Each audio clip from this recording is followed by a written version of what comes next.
Hey guys, আসসালামু আলাইকুম, welcome back to বর্ণিল ভুবন। তো আপনারা সবাই কেমন আছেন? ও আশা করি ভালো আছেন। তো দেখতেই থাকুন।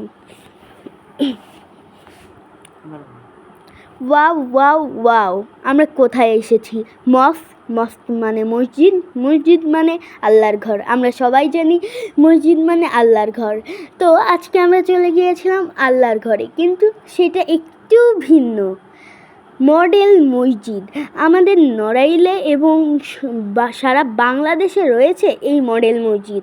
তো এই মডেল মসজিদে আজকে আমি চলে গেলাম আপনাদেরকে দেখাতে, এবং আজকে আমি একটি বিশেষ কারণে গিয়েছিলাম। আজকের বিশেষ কারণটি কি জানেন? আজকে ছিল জুমাতুল বিদা। তো আমরা গিয়েছিলাম নামাজ পড়তে। আমরা সবাই গিয়েছি, আমাদের নারী পুরুষ কোনো বিভেদ নেই, আমরা সবাই পড়তে পারবো। তো নিচতলাটা পুরোই গ্যারেজ ছিল, এবং ওই তলায় ছিল হচ্ছে পুরুষদের পড়ার জন্য, এবং 3 তলায় ছিল মহিলাদের পড়ার জন্য।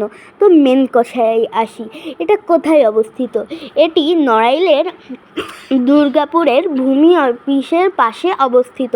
তো দেখতেই থাকুন, কি সুন্দর। মানে আল্লাহর ঘর মানেই তো প্রকৃতি সুন্দর, মানে আমাদের প্রাণ পুরো জুড়িয়ে গিয়েছে, মনে প্রাণ শান্তি। আমরা একটা প্রশান্তির মধ্যে ছিলাম, মানে মনে হচ্ছে অর্ধেক জান্নাতে আমরা। তো দেখুন কি শান্তি, কি শান্তি।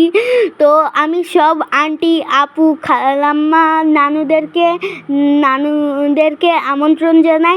আজকে আমি গিয়েছিলাম আমার নানু এবং আমার মাকে নিয়ে, সাথে ছিল জাহিন ভাইয়া।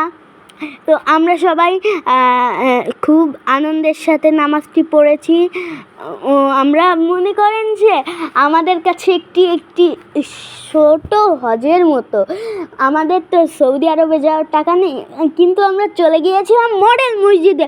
পুরো সৌদি আরবের মানে কপি বলতে গেলে সেটাই বলা যায়। তো জাহিন ভাই প্রথমে মাদের সাথেই ছিল, পরে নামাজের সময় হচ্ছে তারা চলে গিয়েছিল।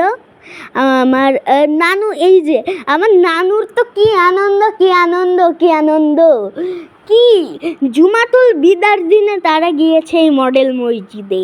তারা মানে হজে গিয়েছে, সেই রকম একটা ফিল। আমার নানুর সাথে করে ছোট কোরআন শরীফও নিয়ে গিয়েছিল। তো দেখতে থাকুন, প্রকৃতিটা কি সুন্দর। এইখানে গেলে মন প্রাণ পুরো জুড়িয়ে যাবে। তো সবাই ইনশাল্লাহ, সবাইকে অসংখ্য ধন্যবাদ। সবাই যাবেন এবং জুম্মার নামাজ পড়বেন। ফি আমানিল্লাহ।